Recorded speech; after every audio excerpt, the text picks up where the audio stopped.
It's another day and another cooking serya na naman. Hello mga Mima, ano ba ang mga ulam ninyo?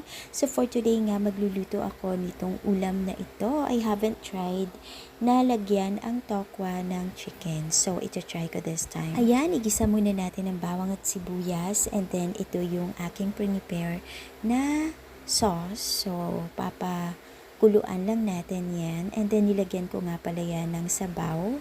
Yung sabaw na ginamit ko is yung pinagkuluan ko rin ng chicken. Yung sauce na yan is cornstarch, pepper, oyster sauce, and then a bit of sugar. And nilagyan ko rin yan ng suka. So, ito na nga, ginutay-gutay ko lang. Itong chicken, ilalagay na natin ito dyan. And same as with this. So, naglagay ako dyan ng siling green and siling pula.